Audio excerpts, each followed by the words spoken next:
They laughed at his homemade ammo belt, dismissing it as another soldier's foolish invention in the heat of war. The skeptics would soon witness a feat of engineering that would change the tide of battle when a single Sherman tank kept firing for 4 straight hours. Before we begin, make sure to subscribe to the channel and comment where you're watching from. Calvin Briggs had never been one to draw attention to himself back in Lyon County, Kentucky. At 22 years old, he was the kind of man folks would pass on the street without a second glance. But those who knew him understood his true gift lay in his hands. They were workers' hands, calloused, precise, and capable of coaxing life back into machinery others had given up for dead. December 1944 found him far from the rolling farmland of home, shivering in the bitter cold of Belgium. The Army had recognized his mechanical aptitude and shipped him across the Atlantic as a tank mechanic and loader with the 7th Armored Division. Now he found himself assigned to a Sherman tank designated Lion Charlie 4, alongside 3 men who viewed his rural background with barely concealed disdain. "You ever even see a tank before the Army, farm boy?" Kelly, the wisecracking driver, had asked during their first meeting, his Boston accent thick with amusement. Lieutenant Jarvis, their commander, had simply assessed Calvin with a cool professional gaze before turning his attention to more important matters. Sergeant Hall, the gunner, made no effort to hide his skepticism about the Kentucky kid handling their ammunition. The endless Belgian winter had transformed the landscape into a frozen wasteland. Their unit drilled relentlessly through snowdrifts that reached the Sherman's treads, preparing for what everyone knew would be a desperate fight. During these exercises, Calvin remained quiet, focusing on his duties while absorbing every detail of their mechanical beast. While the others complained about the cold or swapped stories of home, Calvin's eyes caught what they missed. He noticed how the standard-issue ammunition belts stiffened in the freezing temperatures. He saw how the machine gun jammed after just a few bursts when the metal contracted in the bitter cold. He observed how the webbing cracked when bent too quickly. Each problem registered in his mind, not as complaints, but as puzzles to be solved. Back on the farm, equipment failures meant crops rotting in the field. You either fixed what broke, or you didn't eat. The others might see him as just another hayseed drafted into a war he barely understood, but Calvin's mind was already working, calculating, planning. At night, while his crewmates played cards or wrote letters home, Calvin would sit apart, his rough fingers tracing invisible patterns in the air. The seed of an idea had taken root beneath his habitual silence, something born of necessity and Kentucky ingenuity that might just keep them alive when the shooting started for real. No one paid him much mind. Not yet, but they would. The Belgian winter had settled into Calvin Briggs' bones as he hunched over his makeshift workbench in the corner of their temporary shelter. Outside, snow piled against the walls, while inside, the only warmth came from a small stove that did little against the penetrating cold. Calvin had been mulling over the problem for weeks now. How the standard-issue ammunition belts stiffened in the freezing temperatures, causing jams at the worst possible moments. "Mind if I borrow your lantern, Sarge?" Calvin asked quietly, his Kentucky accent still thick despite months overseas. Sergeant Hall glanced up from his letter writing. "Sure, farm boy, just don't burn the place down." He slid the lantern across the rough wooden table without much thought. By the flickering yellow light, Calvin's nimble fingers began their work. He'd collected scraps of waxed canvas from discarded supply covers, sturdy thread from a rations crate, and a small pot of engine grease he'd been saving. His hands moved with practiced precision, the same careful movements that had mended countless feed bags back on the family farm in Lyon County. After 3 hours of meticulous stitching, Calvin held up his creation. The homemade ammunition belt looked nothing like standard military issue. It was irregular in places, with visible hand stitching and patches of different shades of canvas woven together in a patchwork pattern. But Calvin knew something the others didn't. The wax material would remain flexible even in sub-zero temperatures. "What in God's name is that supposed to be?" Lieutenant Jarvis asked, peering over from his cot. Calvin cleared his throat. "It's an ammo belt, sir, for the Browning. Figured it might work better in the cold than the standard ones." The shelter fell silent for a moment before Sergeant Hall burst into laughter. "That ain't military equipment. Looks like something my granny would patch up back in Paducah." The laughter spread through the small space. Even Kelly, who usually kept to himself when he wasn't cracking jokes, couldn't suppress a smirk. "Granny's quilt," Hall wheezed, wiping tears from his eyes. "That's what we should call it." Calvin's face burned hot despite the cold air. He looked down at his creation, doubt creeping in. Maybe it was foolish after all. "Well, at least he's trying something," Kelly finally said, though his tone held more pity than support. The driver winced at the continued ridicule from the others, but offered no further defense. Calvin carefully folded his invention and tucked it into his pack. He'd test it himself tomorrow, away from the others. The mockery stung, but he knew what worked back home in Kentucky might just save their lives here in the frozen Ardennes. Sometimes, he thought, the simplest solutions came from the places the army would never think to look. The bitter Belgian winter had sunk its teeth into everything. Calvin Briggs waited until the maintenance schedule provided his opportunity, a 30-minute window when the rest of the crew had gone to collect their rations. The young mechanic from Kentucky moved with purpose through the snow toward Lion Charlie 4, his creation tucked carefully inside his jacket. The homemade ammunition belt felt warm against his chest, a stark contrast to the freezing air that burned his lungs with each breath. Calvin had spent 3 nights perfecting it, using waxed canvas scraps and thread salvaged from ration crates. His fingers, callous from years of farm work, had worked the needle with precision even as Sergeant Hall's laughter echoed in his memory. "Granny's quilt," they'd called it. The mockery still stung, but determination burned brighter than humiliation. The Sherman tank stood silent in the fading light, its metal skin painfully cold to the touch. Calvin climbed inside, the familiar smell of grease and gunpowder welcoming him. He moved to the Browning machine gun with practiced efficiency. His hands trembled slightly, not from cold, but anticipation, as he carefully fitted his creation into the feeding mechanism. "Please work," he whispered, his breath forming clouds in the freezing air.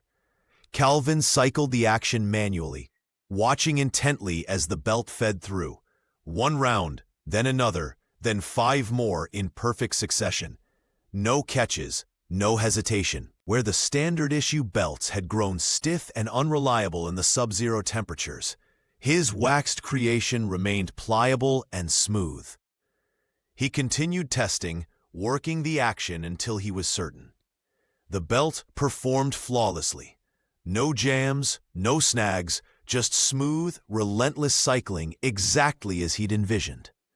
The young mechanic sat back on his heels, overwhelmed by a sudden surge of emotion. Calvin blinked rapidly, fighting back tears that threatened to freeze on his cheeks. No one had seen this moment. No one would care. Lieutenant Jarvis would still insist on protocol. Kelly would crack another joke about country bumpkins, and Sergeant Hall would continue to dismiss his ideas without a second thought. Yet something had changed.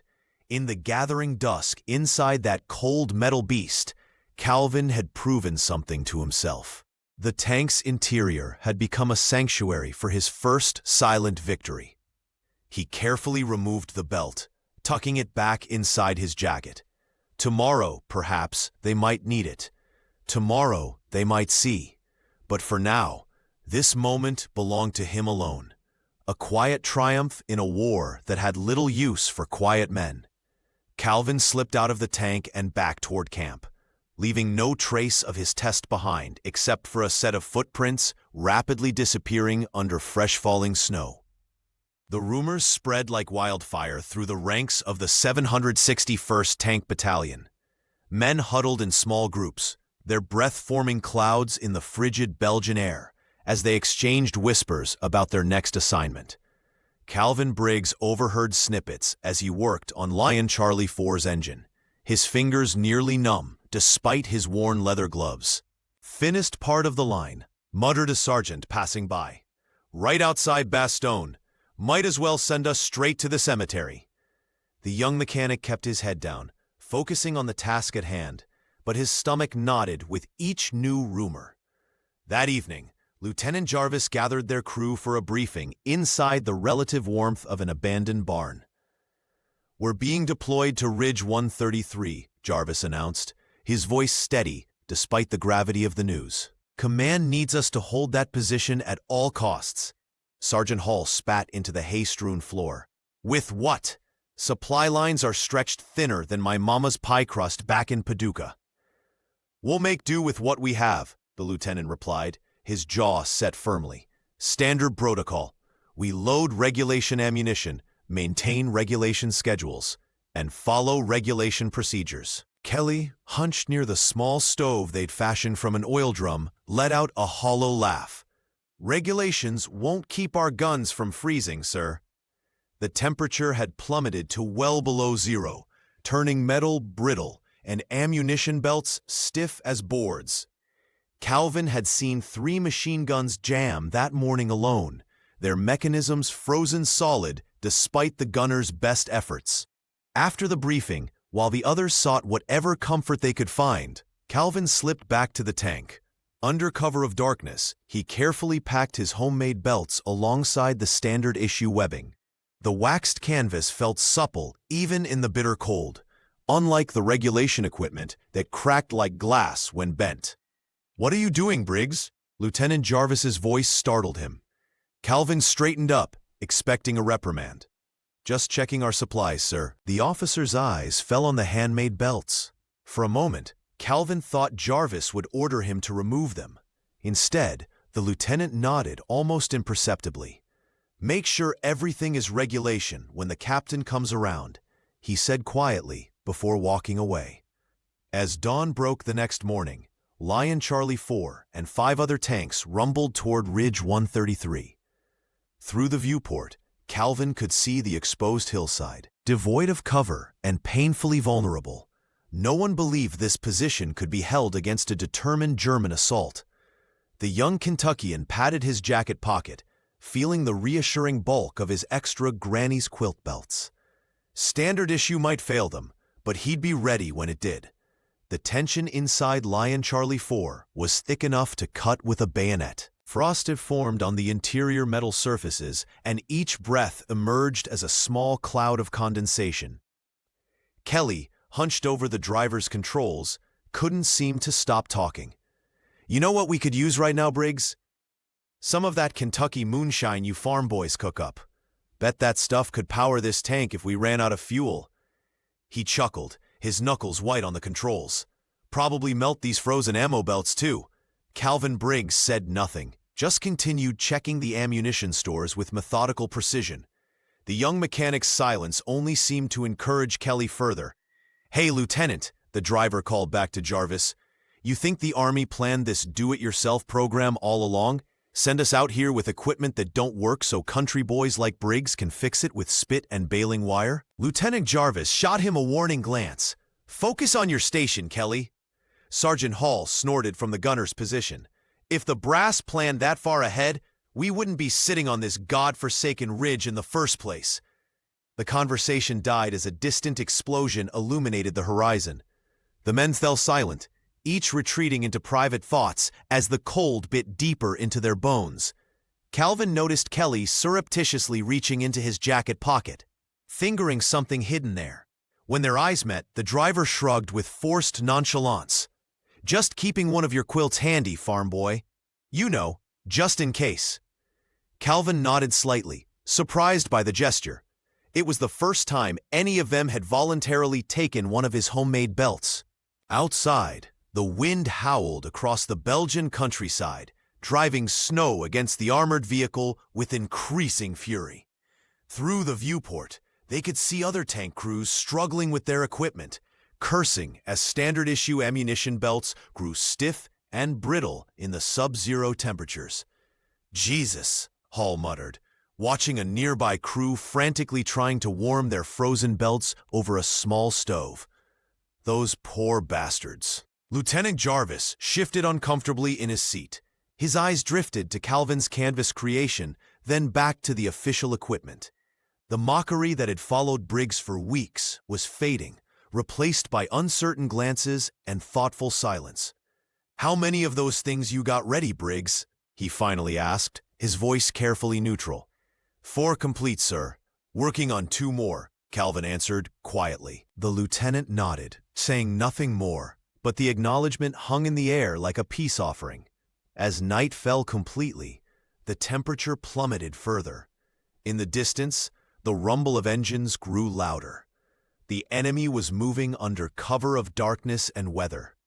Kelly's jokes had stopped entirely now, replaced by the nervous tapping of his foot against metal.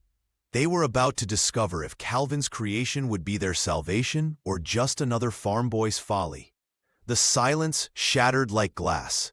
Without warning, German artillery screamed across the sky, tearing through the tree line with merciless precision. Calvin Briggs ducked instinctively as the first shells exploded, sending fountains of snow and splintered pine into the air.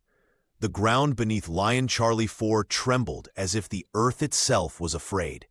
"Incoming!" Lieutenant Jarvis shouted, his voice barely audible above the thunderous barrage. "Kelly, get us behind that ridge." The driver responded immediately, yanking the controls as the Sherman lurched forward. Through the viewport, Calvin watched in horror as the tank beside them took a direct hit, erupting into a fireball that momentarily turned night into day.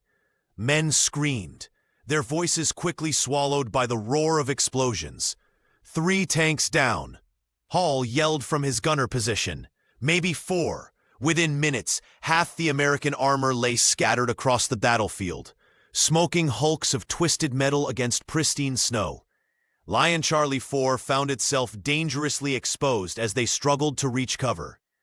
A shell exploded nearby, rocking the vehicle violently and showering them with debris. "Radio's dead," Jarvis announced, slamming his fist against the useless equipment. "We're cut off." Calvin felt his stomach tighten as dark shapes emerged from the tree line ahead. German infantry moving with practiced precision behind their advancing armor. He could make out the distinctive silhouettes of Panzer tanks, their cannons searching for targets in the chaos. "Hall, give 'em something to think about," Jarvis ordered. Sergeant Hall swung the Browning toward the approaching enemy and squeezed the trigger. The machine gun coughed once, twice, then fell silent. The gunner cursed, yanking at the ammunition belt with growing panic. "It's frozen solid," he shouted, his breath visible in the frigid air. "The standard issue belt's locked up tight." Calvin watched as Hall struggled with the jammed weapon, knowing what this meant. The sub-zero temperatures had rendered the regulation ammunition belts useless, exactly what he'd feared would happen.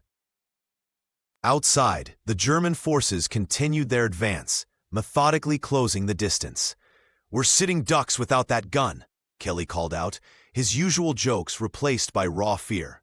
Around them, scattered supply crates lay half-buried in snow, their contents inaccessible. The tank's main cannon could engage the enemy armor, but without the machine gun, they were defenseless against the approaching infantry. Calvin felt the weight of his crewmates, lives pressing down on him as the enemy drew closer, their dark forms growing larger against the white landscape. Sergeant Hall pounded the frozen ammunition belt in frustration, his face contorted with rage and fear. "This damn thing won't budge." Calvin's hand moved to his jacket pocket, where his own creation waited.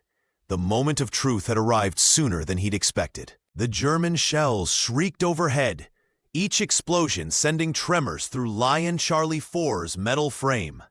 Calvin Briggs could feel the vibrations in his teeth as dirt and snow rained down on their Sherman. Through the viewport, he spotted the unmistakable silhouettes of enemy infantry advancing through the tree line, their forms hunched against the bitter cold.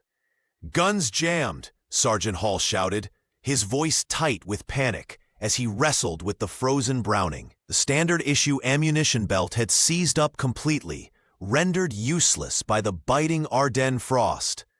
"Can't get the damn thing to feed." Lieutenant Jarvis slammed his fist against the interior wall. "We're sitting ducks without that gun." He peered through his periscope, his face ashen. "They're getting closer."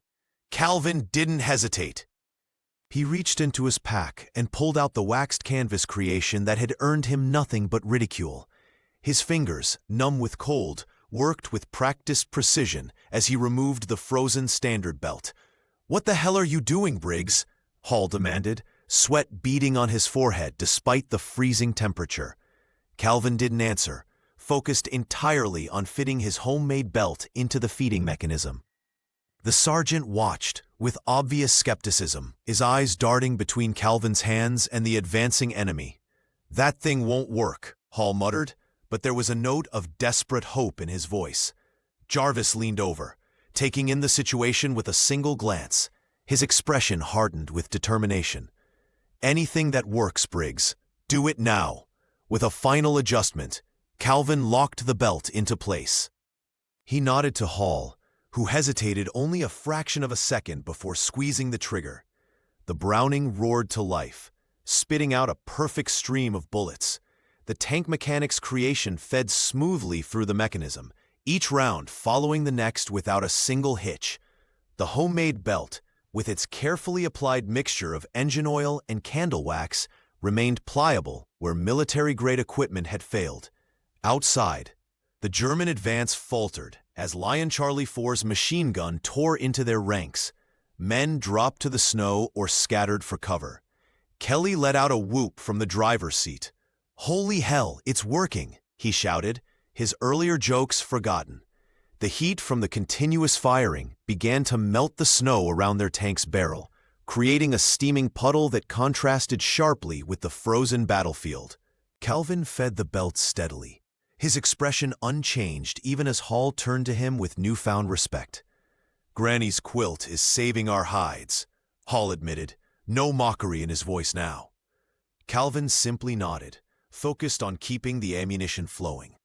His hands moved with quiet confidence, the farm boy from Kentucky suddenly the most valuable man in the tank. The machine gun continued its relentless chatter, holding back the enemy advance one bullet at a time. For 4 relentless hours, Lion Charlie 4 became the immovable anchor of the American line. The Sherman's coaxial Browning spat fire without pause, its rhythmic thunder a lifeline for the scattered troops clinging to the ridge. Calvin Briggs worked with mechanical precision, his hands moving in practiced motions as he fed belt after belt into the hungry machine. The waxed canvas slid through the mechanism without a single jam, even as the temperature plummeted further. "Keep it coming, Briggs!" Sergeant Hall shouted over the deafening roar, his earlier mockery forgotten as he sighted targets through the swirling snow. The gunner's face was illuminated in brief flashes as he squeezed off burst after burst, cutting down advancing German infantry. Lieutenant Jarvis maintained radio contact with what remained of their battalion, his voice steady despite the chaos. "Charlie 4 still operational, holding position." The commander's eyes briefly met Calvin's, a silent acknowledgement passing between them. Below them, Kelly kept the tank maneuvering in tight, unpredictable patterns, preventing enemy artillery from zeroing in.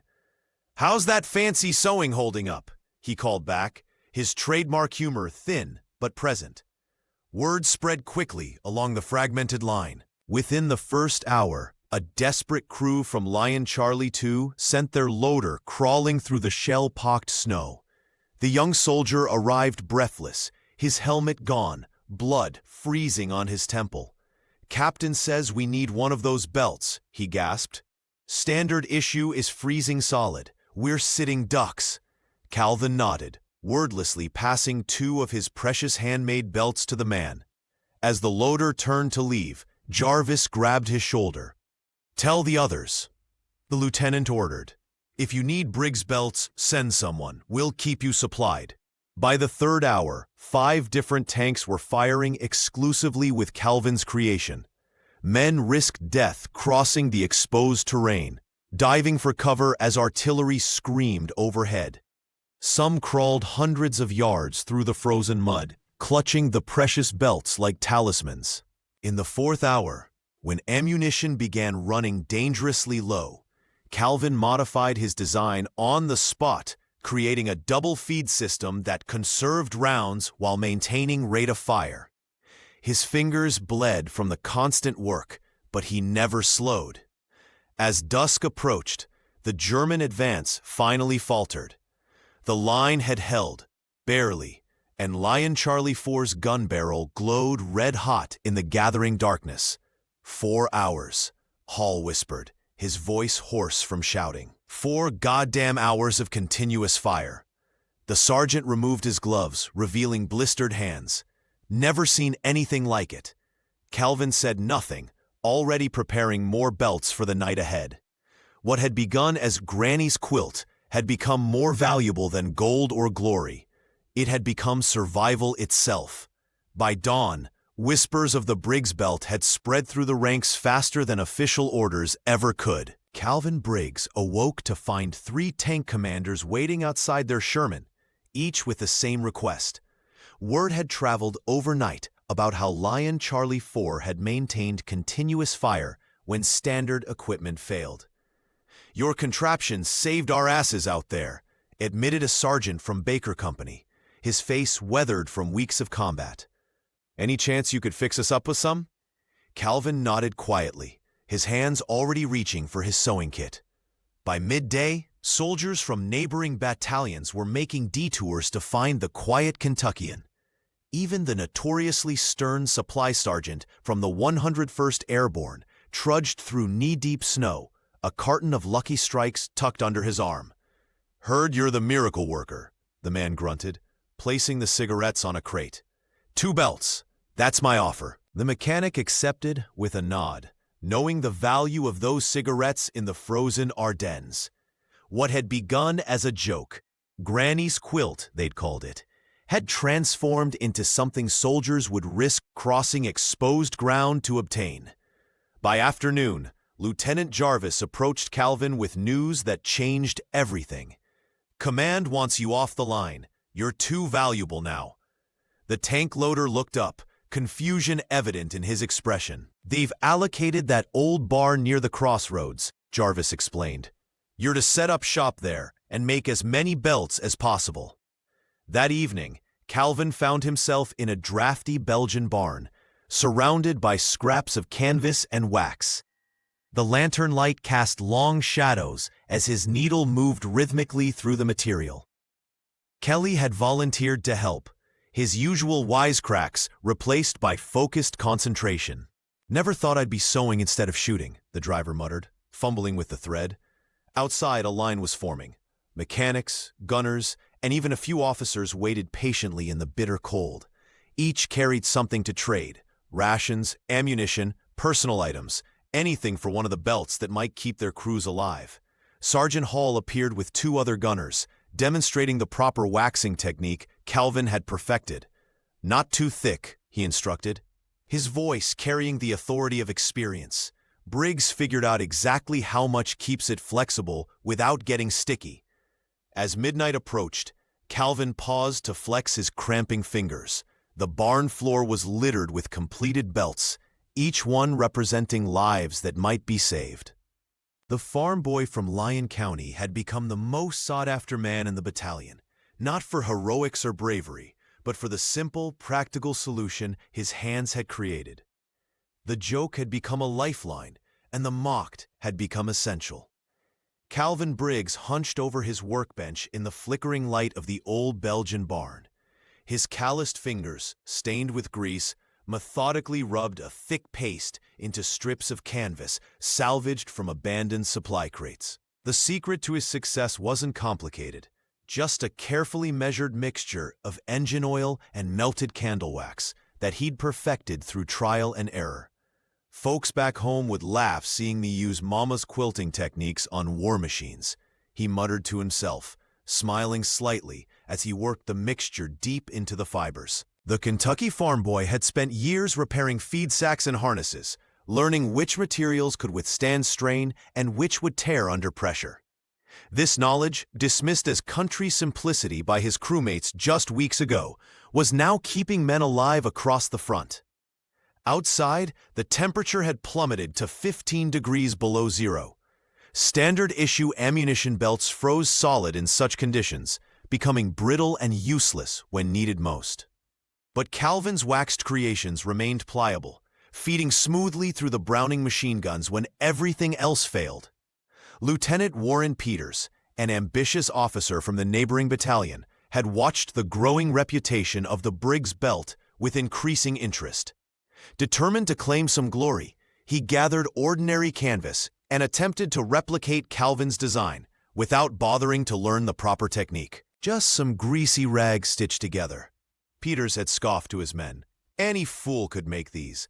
The next morning, his tank engaged a German patrol. When his gunner tried to return fire, the hastily made belt jammed catastrophically. The machine seized up completely, leaving them defenseless until they could clear the mechanism. 2 men were wounded before they escaped. Word spread quickly.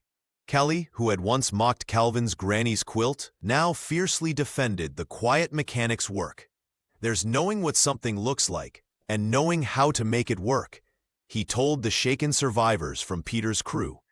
Briggs learned his craft keeping equipment running when nobody could afford replacements. Sergeant Hall nodded in agreement.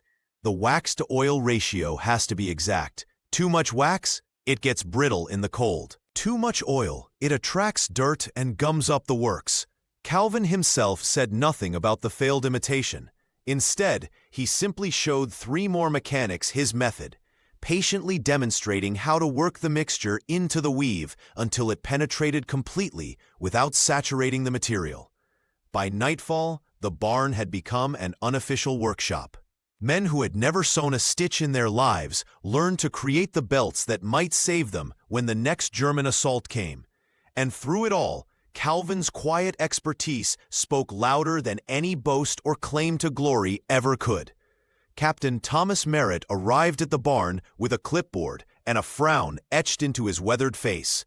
He stood at the entrance, watching Calvin Briggs work with methodical precision, stitching another belt by the dim light of the lantern. The logistics officer's boots squeaked against the frozen hay as he approached, causing Calvin to look up from his work. "So this is the miracle everyone's talking about," Captain Merritt said, picking up one of the completed belts. He turned it over in his gloved hands, examining the waxed canvas and careful stitching with obvious skepticism. Calvin nodded silently, his fingers never stopping their rhythmic movement through the fabric. Around him, 3 other mechanics had gathered to learn his technique, watching intently as the quiet Kentuckian demonstrated the proper tension for each stitch. "I've had reports about these contraptions," Merritt continued, setting the belt down. "Unorthodox, unauthorized, not regulation issue." He tapped his clipboard meaningfully. "You understand my position, Private?" "Yes, sir," Calvin replied softly, not looking up from his work. "But they work when the standard belts don't." The captain sighed heavily.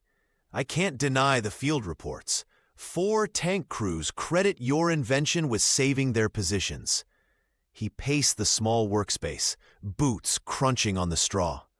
"I'm willing to approve continued use under the circumstances, but I can't officially document this. Headquarters would have my stripes for authorizing non-regulation equipment." Lieutenant Jarvis, who had been standing silently in the corner, stepped forward. The tank commander's face was haggard from lack of sleep, but his eyes burned with intensity. "With all due respect, Captain, regulations don't stop bullets," Jarvis snapped, surprising everyone in the barn. "These belts kept my crew alive when everything else failed. They deserve official recognition." Captain Merritt's jaw tightened. "And what happens when one fails and someone dies because we bypassed protocol?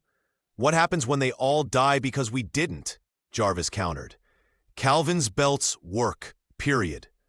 The 2 officers stared at each other while Calvin continued his work, seemingly oblivious to the confrontation happening over his head. Finally, Merritt broke the silence. "I'll authorize continued production and distribution within the battalion," he conceded. "But they remain unofficial. No documentation, no reports to command." He glanced at Calvin. "And if anything goes wrong?" "It won't," Calvin said quietly, holding up his latest creation to the light, checking each stitch with practiced eyes. After Merritt left, Jarvis approached Calvin and placed a hand on his shoulder. "Never thought I'd be fighting our own brass over a piece of canvas," he said with a tired smile. Calvin nodded, surprised and grateful for the lieutenant's unexpected defense. For the first time since arriving in Europe, he felt truly seen. By Christmas, the Briggs belt had become the most valuable currency in the Ardennes. Calvin's invention traveled from foxhole to foxhole, passed between tank crews like sacred relics. What began in one Sherman had spread across 3 divisions, with mechanics from the 4th Armored and elements of the 101st Airborne seeking out the quiet Kentuckian and his life-saving creation. In a corner of the battered Belgian barn that served as his workshop, Calvin Briggs hunched over a pile of salvaged canvas, his fingers raw from endless stitching. The lantern's glow cast long shadows as he demonstrated his technique to 4 other mechanics. "The wax has to get worked all the way through," he explained softly, showing them how to knead the mixture of engine oil and candle wax into the fabric. "If you miss even a small section, that's where it'll freeze up and jam." The men watched with reverence, a far cry from the mockery Calvin had endured weeks earlier. One of them, a burly sergeant from Pennsylvania, nodded appreciatively. "My crew would have been wiped out last week if not for one of these belts. Lieutenant sent me to learn straight from the source." Outside, Private Eddie Tully coordinated the distribution network, his wounded leg still bandaged, but his spirit unbroken. The young runner had become Calvin's most vocal advocate, organizing couriers to deliver the belts to the most vulnerable positions along the line. "2 for the boys at Noville," Tully instructed a driver heading north. "And tell Captain Reynolds these aren't just backup. They should replace the standard issue completely." Lieutenant Jarvis, once skeptical of Calvin's creation, now fiercely protected the operation. When supply officers questioned the unauthorized modification, the tank commander would simply invite them to witness a firing demonstration in the sub-zero temperatures. None could argue with results. "The brass can court-martial me after we win this war," Jarvis told Kelly one evening. "Until then, Briggs keeps making belts." The tank driver grinned, polishing the machine gun he once couldn't keep firing for more than 30 seconds at a time. "Never thought I'd owe my life to a farm boy's sewing skills." Even Sergeant Paul, who had coined the mocking nickname Granny's Quilt, now wore a small square of waxed canvas pinned to his jacket, a badge of belonging that spread throughout the battalion. What began as ridicule had transformed into a symbol of survival, of ingenuity triumphing over bureaucracy and cold. As Christmas Eve fell over the snow-covered ridge, Calvin paused his work and gazed at the dozens of belts hanging from the barn rafters. They weren't regulation, they weren't official, but in the bitter heart of the Ardennes, they were keeping men alive, and that was all that mattered to the quiet mechanic from Kentucky. As Calvin's belts gained near-mythical status among the troops, Lieutenant Gregory Pearson saw an opportunity. The ambitious junior officer from Pennsylvania had been watching the quiet mechanic's rising influence with growing envy.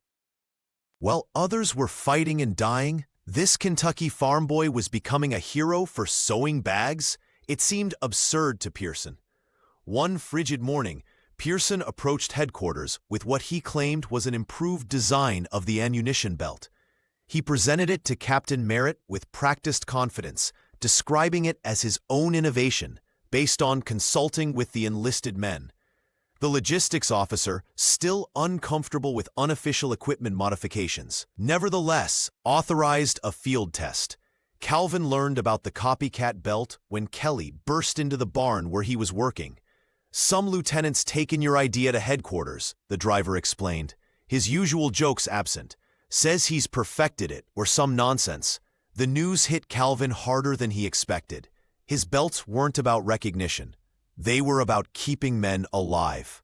But having someone else claim his work felt like a betrayal of everything he'd poured into those long nights of stitching by lantern light. 2 days later, the consequences became catastrophically clear. A Sherman from Baker Company engaged German armor while equipped with Pearson's knockoff belts. In the middle of the firefight, the poorly constructed feed system jammed catastrophically. The machine gun fell silent at the worst possible moment, and enemy fire ripped through the tank's side armor. 3 crewmen were wounded before they could retreat. When the survivors limped back to the aid station, they were furious.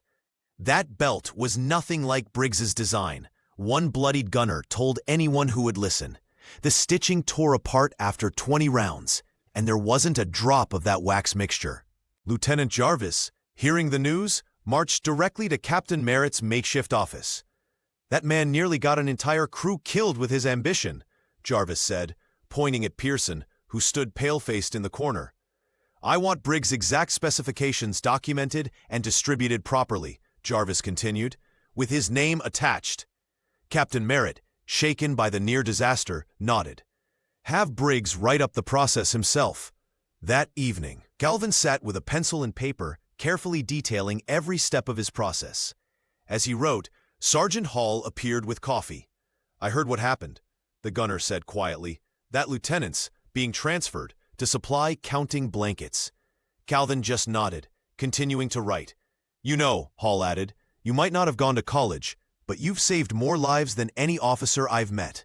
For the first time in weeks, Calvin felt a flicker of pride warm his chest as he documented the process that had become his unexpected legacy.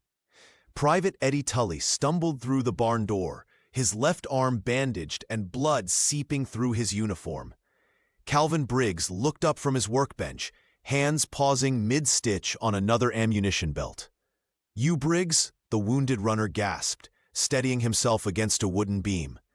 "The Kentucky guy with the belts?" Calvin nodded silently, setting aside his work. The young private's eyes widened with recognition. "I saw what your belt did at Checkpoint 7, Tully said, his voice trembling with exhaustion. "Germans had us pinned down. Standard belts were freezing up. Then Sergeant Miller pulls out this weird-looking thing. Said some farm boy made it."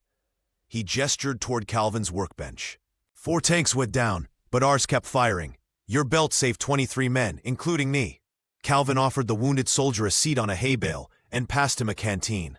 The barn, drafty and dim, had become his workshop over the past weeks. Dozens of waxed canvas belts hung from the rafters, each hand-stitched in the flickering lantern light. "I can carry them," Tully said, after catching his breath. "I'm still running messages between positions. I can get your belts to where they're needed most." Calvin hesitated. "Captain Merritt doesn't want these distributed officially." "To hell with official," the runner replied. "Men are dying because Standard Issue can't handle this cold." That night, Tully left with 6 belts hidden inside his jacket. 3 days later, he returned with empty hands and new requests. Soon a system developed. Tully would arrive with names of tank crews in desperate situations, and Calvin would provide freshly waxed belts, each one carefully tested. "They're calling you the quiet fixer out there," Tully mentioned one evening, warming his hands by the small stove. "Some don't even believe you exist. Think you're some kind of ghost mechanic." Calvin smiled faintly, applying his mixture of engine oil and candle wax to a new batch. His hands were cracked and raw from constant work, but he never complained. Words spread through whispers between foxholes and across tank columns. Tully became not just a messenger, but a storyteller, describing how a Kentucky farm boy's invention was keeping guns firing when everything else failed.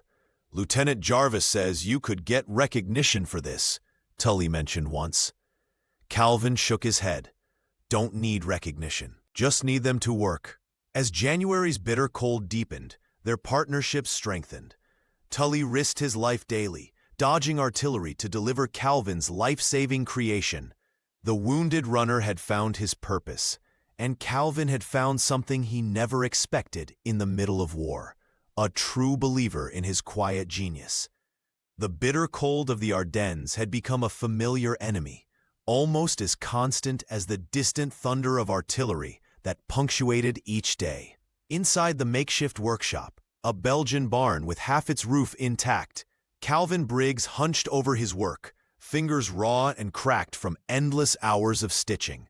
The lantern's glow cast long shadows as he completed another belt. "Hey, Kentucky!" came a gruff voice from the doorway. Calvin looked up to see Sergeant Hall standing there, snowflakes melting on his shoulders. The gunner's usual scowl had softened somehow, though his face remained weathered by weeks of combat and cold. "Got 3 more ready," Calvin said quietly, gesturing to the completed belts. Hall nodded, stepping closer to examine the workmanship. "Saved our hides yesterday. Again." He cleared his throat, clearly uncomfortable with what came next. "Listen, Briggs, about all that Granny's quilt business. I was wrong." Calvin's hands stilled. He'd grown accustomed to the mockery, had learned to wear it like armor. This unexpected acknowledgement left him momentarily defenseless. The sergeant fumbled with his jacket, finally unpinning something from the collar. "My old man's unit patch, from the Great War." He extended his hand, the faded fabric square resting in his palm. "Figure it belongs with someone who knows what to do with thread and needle." Their eyes met briefly before Calvin accepted the offering with oil-stained fingers. No words passed between them, but none were needed. Later that evening, Lieutenant Jarvis and Kelly squeezed into the cramped space, bringing a rare bottle of cognac liberated from an abandoned farmhouse. The driver's jokes now included Calvin rather than targeting him, and even Jarvis had relaxed his rigid adherence to protocol enough to share drinks from a canteen cup. To Briggs, Kelly proposed, raising his portion.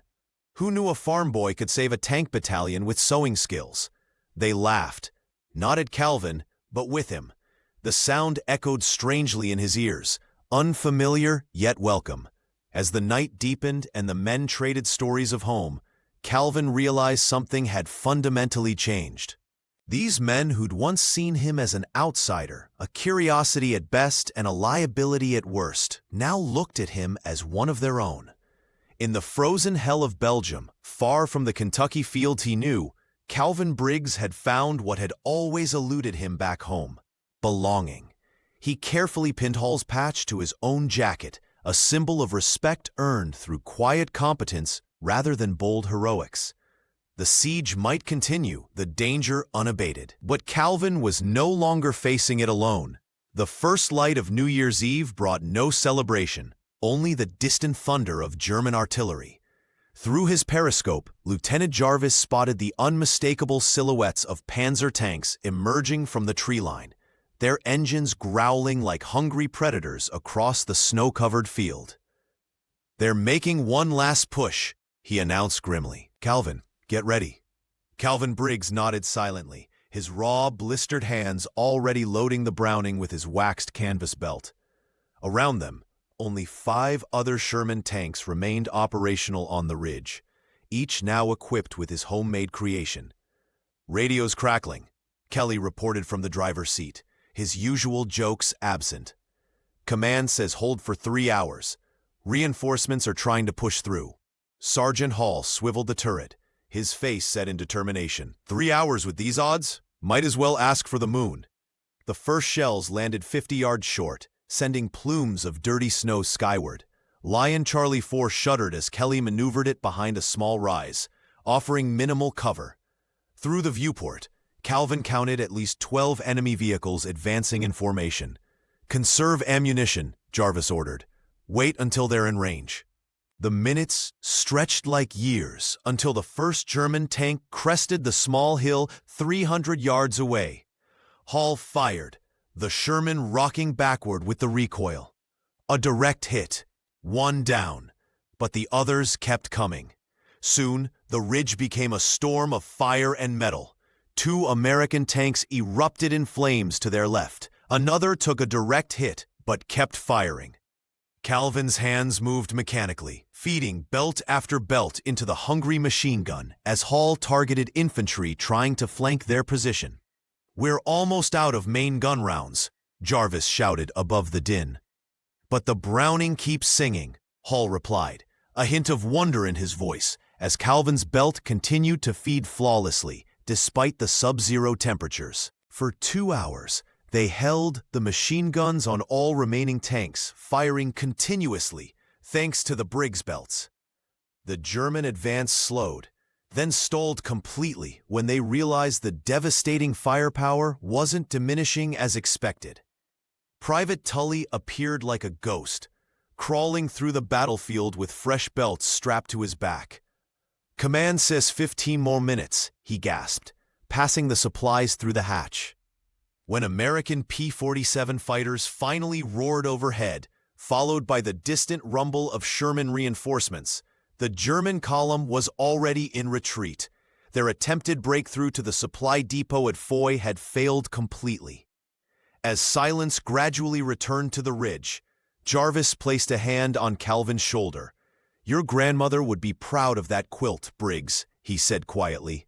"You just changed the course of this battle." Calvin just nodded, too exhausted for words, knowing that sometimes victory came not from grand strategies, but from simple thread and wax in the right hands.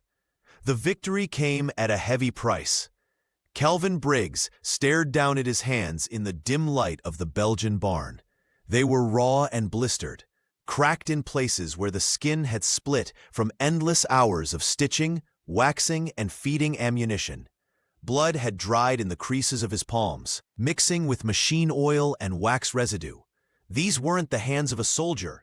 They were the hands of a maker, a fixer, yet they had contributed to both salvation and destruction. Outside, the celebration of holding the ridge was muted.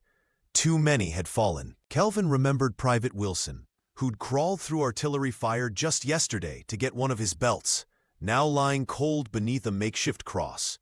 Sergeant Miller from the 3rd Platoon, who'd joked about Kentucky moonshine with Kelly, had taken a direct hit to his tank. The quiet mechanic had watched as stretcher after stretcher carried away what remained of men he'd come to know. In the corner of the barn, a small pile of personal effects waited to be sent home. Dog tags, letters, a pocket watch that would never again keep time for its owner. Calvin ran his thumb over a scrap of canvas, left over from his latest belt. This simple thing, born of farm-taught ingenuity, had kept guns firing and men alive, but not all of them. "You saved more than you lost," came a voice from the doorway. Lieutenant Jarvis stood there, his face haggard with exhaustion. The tank commander's uniform was stained with oil and blood, his eyes hollow from what they'd witnessed. Calvin didn't respond. He couldn't. "Captain Merritt wants production doubled by tomorrow," Jarvis continued, then softened his tone. "But I told him your hands need rest." The mechanic nodded silently, tears welling up and freezing on his cheeks in the bitter cold. They weren't tears for glory or recognition. Calvin had never wanted that. They were tears for the weight of survival when others hadn't, for the responsibility of creation in a world of destruction. Private Tully limped in, his leg bandaged but his determination undiminished. "4 more tanks made it because of your belts," he said simply, placing a mug of something warm beside Calvin. The barn fell quiet, except for the distant rumble of artillery. In that moment, Calvin understood that his hands had done what they could. No more, no less. The farm boy from Lyon County couldn't win the war alone, couldn't save everyone. But in this frozen corner of Belgium, his quiet persistence had made a difference. He picked up another piece of canvas, ignoring the pain in his fingers. There would be another battle tomorrow, and more men who needed what he could provide. The weight of survival was heavy, but it was his to carry. The morning after the ridge defense, Captain Merritt appeared at the barn doorway, his uniform pressed despite the chaos around them. He cleared his throat, drawing Calvin Briggs' attention from the belt he was stitching. "Command wants to put you in for a Bronze Star," the captain announced, holding out a clipboard with preliminary paperwork. "Your improvisation saved lives. General Patterson himself asked to meet you. Calvin set down his needle, wiping grease from his palms onto his already stained trousers. The young mechanic stared at the form, discomfort evident in his posture. "With respect, sir, I don't want it," he said quietly. "I wasn't brave. I just fixed what didn't work." Merritt's expression shifted from surprise to confusion. "This isn't about modesty, Briggs. This is recognition. Do you understand how many men are alive because of your invention?" The Kentucky farm boy shook his head, focusing on the waxed canvas strips piled beside him. "Those men would have figured something out. I just happened to remember how we waterproofed feed bags back home." Lieutenant Jarvis, who had been listening from the corner, stepped forward. "Calvin deserves recognition, but on his terms," he said, surprising both men with his intervention. "If he doesn't want a medal, perhaps we could document the design officially instead." The logistics officer shifted uncomfortably. "About that, Command prefers we maintain standard equipment protocols. Your belt design will remain unofficial." "Unofficial?" Kelly burst in, having overheard from outside. The driver's face flushed with indignation. Those unofficial belts kept half the battalion alive. Calvin raised a hand, silencing his crewmate. "It's fine. Better this way." In the days that followed, Calvin's name was deliberately omitted from official reports. The belt design remained undocumented in Army technical manuals, existing instead as folk knowledge passed between tank crews. Soldiers sketched the pattern on whatever paper they could find, trading the diagrams like precious contraband. Sergeant Hall found Calvin alone that evening, stitching by lantern light. "You know," the sergeant said, leaning against the doorframe, "some men would have fought for that recognition." Calvin threaded his needle without looking up. "Don't need my name in a report to know what happened here." Hall nodded, understanding dawning in his eyes. "You Kentucky boys are a strange breed." "Just practical," Calvin replied, his fingers never stopping their steady work. The medals would tarnish, the reports would yellow in forgotten files, but the lives saved, those would continue. For Calvin Briggs, that was the only recognition that mattered. The war ended not with a bang, but with a whimper for Calvin Briggs. While victory parades erupted across America, he quietly boarded a transport ship, his duffel containing nothing but worn clothes and a single waxed canvas belt, a reminder of those frozen Belgian nights. When he stepped off the bus in Leon County, Kentucky, the spring air felt foreign after the gunpowder-laden winds of Europe. His parents' weathered farmhouse stood unchanged, as if the world hadn't been torn apart and stitched back together in his absence. Calvin declined the town's offer to honor him at their Independence Day celebration, politely suggesting they focus on the real heroes instead. He slipped back into farm life with the same quiet efficiency that had saved countless lives overseas. Neighbors brought their broken tractors and farm equipment to his workshop, marveling at hands that could coax life back into rusted machinery. Few knew those same fingers had crafted lifelines in the bitter Ardennes winter. "You should tell people what you did over there," his father suggested one evening as they sat on the porch watching fireflies dance across the fields. Calvin just shook his head. "I just fixed things that needed fixing." Letters began arriving from across the country. Kelly wrote from Chicago about nightmares that still woke him, but how he kept a small square of waxed canvas in his wallet for luck. Sergeant Hall, now running a hardware store in Pennsylvania, sent a Christmas card every year with the same message: "Still here because of you." Even Lieutenant Jarvis, who'd gone into politics, mentioned a certain Kentucky mechanic's ingenuity in a Veterans Day speech. Private Tully visited once, limping up the driveway with a bottle of bourbon and stories of other survivors. They sat until dawn, speaking of things Calvin never shared with anyone else. The smell of burning metal, the weight of a belt in frozen hands, the faces of those they couldn't save. Tank crew reunions happened without Calvin. He always found a reason: harvest time, broken equipment, bad weather, though the invitations never stopped coming. In his workshop, among the tools and engine parts, hung a single photograph: Lion Charlie 4's crew, standing beside their battered Sherman. No medals adorned Calvin's walls, no commendations or certificates. He preferred the tangible satisfaction of fixing a neighbor's plow or rebuilding an engine. Some men need glory, he told Tully during that lone visit. I just needed to come home, and so he did, carrying the war within him like shrapnel too deep to remove, content to let others tell the story of the farm boy whose hands had quietly changed history while the world wasn't looking. In 1972, a small gathering of aging men raised their glasses in a modest Kentucky tavern.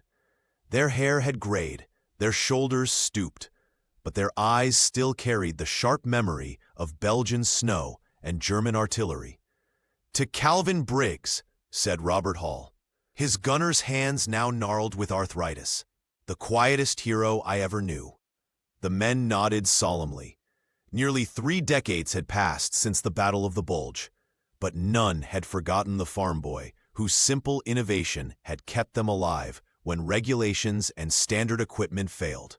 Calvin himself wasn't present. He rarely attended reunions, preferring the solitude of his workshop where he still repaired farm equipment for neighbors. James Kelly, once the wisecracking driver of Lion Charlie 4, had traveled all the way from Oregon for this gathering. "I still have one," he admitted, pulling a weathered canvas belt from his bag. The waxed fabric had darkened with age, but the stitching remained intact, testament to the careful handiwork that had saved countless lives. Lieutenant Jarvis, now a grandfather of 4, ran his fingers along the belt. "I tried to get the Army to officially recognize his design after the war," he said quietly. "Paperwork disappeared every time. Too embarrassing to admit a Kentucky mechanic outperformed their engineers, I suppose. What the military wouldn't acknowledge, the men who fought did." Throughout the years, letters arrived at Calvin's small farmhouse, from tank crews, infantry, even pilots who'd heard the story. They spoke of children born, businesses built, and lives lived because of those handmade belts that kept firing when everything else froze. Eddie Tully, the former runner who had distributed Calvin's invention under fire, had documented 23 separate engagements where the granny's quilt had made the difference between defeat and survival. His meticulous records would never appear in official histories, but they preserved a truth the veterans knew intimately. Calvin never sought fame. He returned to fixing what was broken: tractors, fences, community problems, with the same quiet determination he'd shown in that Belgian barn. When asked about his wartime contribution, he would simply shrug and change the subject. Yet his legacy endured in the most meaningful way, not in medals or monuments, but in the generations that existed because men came home alive.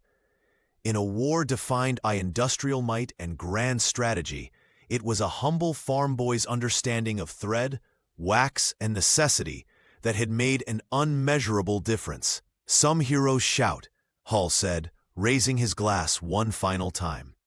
"Calvin showed us that the greatest ones sometimes just fix what needs fixing and ask for nothing in return." And